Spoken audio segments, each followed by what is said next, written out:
boqor Ismaan oo Maxamuud Buumadow oo kamid ah madax dhaqameedka waaweyn ee Soomaaliland oo wadooyinkii laga soo gudbay ku jiray xabsi ku yaala magaalada Hargeysa ayaa saaka dib xoriyadiisa u helay waxaana uu warbaahinta kula hadlay hooyga uu ka degay magaalada Hargeysa isagoo ka daran ciriir xarigiisa run ahaantii ma aaminsanay anigu inaan xidhnaa waxaan aaminsanaa inaan dadkaygii iyo dalkaygii aan joogay oo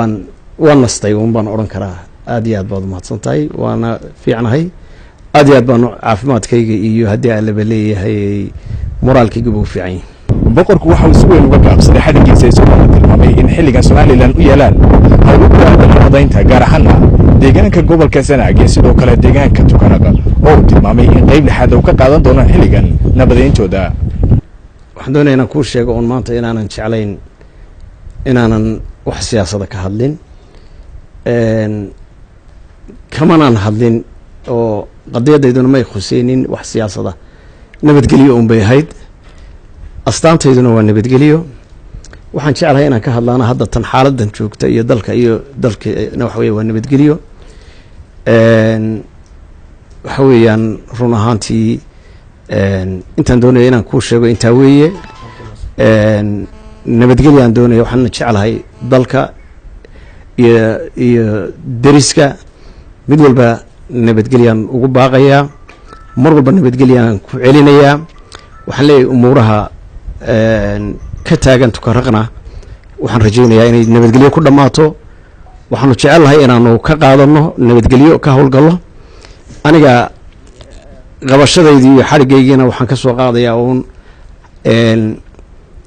Nabi Yusuf alayhi salaam markii la xiray wuxuu yiri abiyo walaalihii markay u yimaadeen iyo labadiisii waalid waqad ahsana bi idha kharajani min as-sijni وجاءكم من البدو إذ نسغني الشيطان بيني وبين إخوتي وحيري إلهي بانو مهنقيا يقصو صاري حبسيك إلهي بانو مهنقيا وإذا كان ميقا إذا كياني إيو باديها وحي مركي أنا ولا الله الشيطان بونسبي وحي نقد حدعين الشيطان ونقسمي oo arinku wuxuu u nisbeeyay sheedan buu nisbeeyay marka arrinkaas arkayguna arrinka kama duwana wax aan hadda cid ku eedeynayo ama aan cid ka hadlayo maaha waxa weeyaan anigu waxa weeyaan maanta waxa dalkeena ka taagan arrimo nabadgelyo darro ama tabariga haato ee gobolka Sanaag ama haato Tukaraq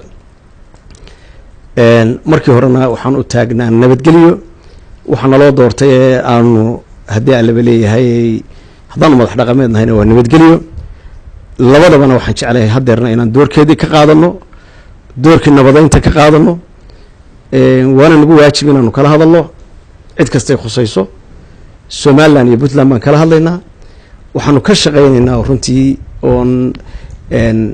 aanu ka shaqaynaynaa nabadgelyada gobolkaygii iyo dadkaygii ehelka ahaa ayaanu ka shaqaynaynaa inta aan ka hadli karaa un intaa weeye Faisal Maxamed Aadan Faisal TV عالمي Somali Cable Hargeysa.